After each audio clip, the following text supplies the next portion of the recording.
যে রিজিক আমি আমার মায়ের পেটে থাকতেই আল্লাহ তাআলা লিখে দিয়েছেন, সেই রিজিক ভোগ না করে আমি কোনোদিন মরবো না। বিষ্ণু ইসলাম আমাদেরকে জানিয়েছেন, তোমার জন্য যে রিজিকের বন্দোবস্ত, যেই অ্যালটমেন্ট আছে, সেটা ভোগ না করে, উপভোগ না করে তুমি মরবে না, এবং সেটা আপনি উপভোগ করবেন, আপনার কাছেই আসবে।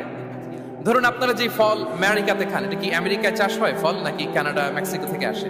এখানেই হয়, আবার বাইরে থেকেও আসে। লেটস সে আপনি যেই অ্যাপেলটা দিয়ে আজকে ব্রেকফাস্ট করলেন, যে অ্যাপেলটা আপনি খেলেন, এটা মেক্সিকো থেকে এসেছে। ওই অ্যাপেলটা যখন কুড়ি অবস্থায় ছিল, মুকুল অবস্থায় ছিল, তখনই ওটার মধ্যে আপনার নাম লেখা। এর মধ্যে কত পাখি এসে ওই গাছে বসেছে, কত মুকুল নষ্ট করেছে, ওইটা নষ্ট করে নাই, কারণ ওইটা আপনি খাবেন।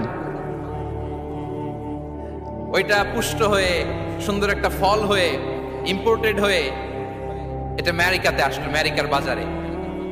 অনেক মানুষ ওই ফলটা সুপার মার্কেটে যে ধরে চড়ে নেড়ে আবার রেখে দিয়ে চলে গেছে, নেয় নেই।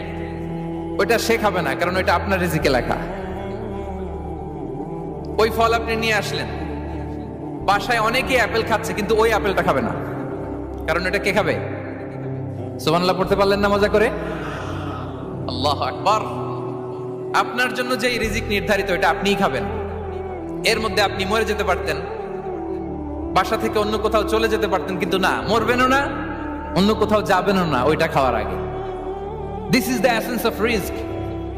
This is the essence of provision, sustenance. Inna Allah huwa ar-razzaqu dhul quwwati al-matin. মায়ের পেটে থাকতে নির্ধারিত, ওই ফল কেউ টাচ করবে না up until you try it. This is rizq.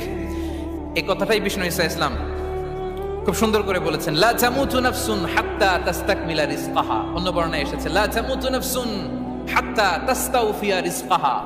মানুষের জন্য যে রিজিকের বরাদ্দ, সেটা উপভোগ না করে, সেটা না খেয়ে ওই মানুষ এই দুনিয়া থেকে বিদায় নিতে পারে না।